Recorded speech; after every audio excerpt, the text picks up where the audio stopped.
தமிழ் சமூகம் காலையில் எழுந்தவுடன் தானம் செய்து ஆரம்பிக்க வேண்டும் என்று கோலம் போடக்கூடிய கலாச்சாரத்தை நம்ம பின்பற்றுகிறோம்.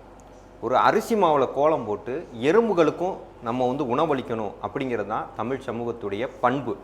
ஆனால் இந்த அடிப்படை பண்புக்கு மாற்றமாக காலையில் எழுந்தோனையும் கடன்காரங்க வீட்டுக்கு வந்து காலையிலேயே நெகட்டிவான முறையில் பேசுகிறதும் திட்டுறதும் ஏசுகிறதும் தொடர்ச்சியாக கடன் கொடுத்தவங்களுக்கும் கடன் வாங்கினவங்களுக்கும் வாடிக்கையாக இருக்குது அப்படின்னு சொன்னால் இது நிதர்சனமான உண்மை.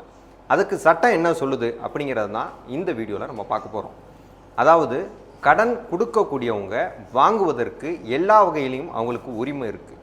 அந்த கடன் வாங்கிய நபர் தன் வீட்டுக்கு வந்து நீங்கள் உங்களுடைய பணத்தை வாங்கிக்கலாம், கலெக்ஷன் பண்ணிக்கலாம் அப்படின்னு சொல்கிற பட்சத்தில் அவங்க அந்த வீட்டுக்கு வந்து பணத்தை பெறுவதற்கு உரிமை பெற்றவர்களாக இருக்கிறாங்க.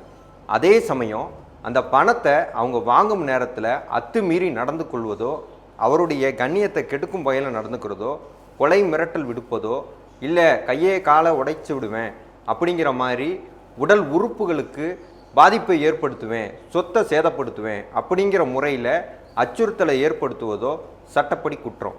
அவர் கடனை பெறுவதற்கு என் வீட்டிற்கு வந்து வாங்கி கொள்ளலாம் அப்படின்னு அனுமதி கொடுத்திருந்தாலும் எந்த காலத்திலையும் எந்த நேரத்திலையும் அந்த கடன் பெற்றவரை மிரட்டுவதற்கு சட்டத்தில் எந்த இடத்துலையும் அனுமதி கிடையாது. இப்போ உள்ள சட்டம் BNS 2023 பிரிவு 329 படி ஒரு வீட்டுக்கு அத்துமீறி நுழைவது கிரிமினல் ட்ரெஸ்பாஸ், அதாவது குற்ற எண்ணத்தோட அந்த வீட்டுக்குள் நுழையிறது, வீட்டு வாசலில் நின்று கத்துறது ஒரு தண்டனைக்குரிய குற்றம். அதில் 3 மாதத்தில் இருந்து 1 வருஷம் வரைக்கும் பனிஷ்மெண்ட் கொடுக்கப்படும். இது இல்லாமல் Tamil Nadu money lending entities prevention of coercive actions 2025 இந்த சட்டம் என்ன சொல்லுது அப்படின்னு சொன்னால், ஒரு கடன் கொடுத்தவர் அத்துமீறி ஒரு வீட்டில் வற்புறுத்தியோ மிரட்டியோ கேவலப்படுத்தியோ அவங்கள்ட்ட பணத்தை பெறக்கூடாது, சட்டப்படி முறையான முறையில் தான் அவங்க அந்த பணத்தை வாங்கணும் அப்படின்னு சொல்லுது. இதை மீறி அவங்க நடந்துக்கிட்டாங்கன்னா 3 ஆண்டுகள் வரைக்கும் தண்டனை கிடைக்கும். இது இல்லாமல் 5 லட்ச ரூபா வரைக்கும் அபராதம் விதிக்கப்படும். அதனால் இது அடிப்படையான சட்டங்களை நம்ம தெரிஞ்சுக்குவோம்.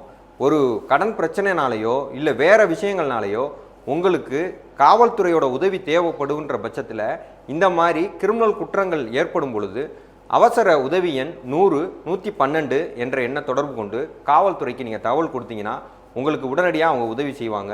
இந்த தகவலை தெரிவித்ததை பற்றி உங்களுடைய கருத்துக்களை கமெண்ட் செக்ஷனில் கமெண்ட் பண்ணுங்கள். நன்றி.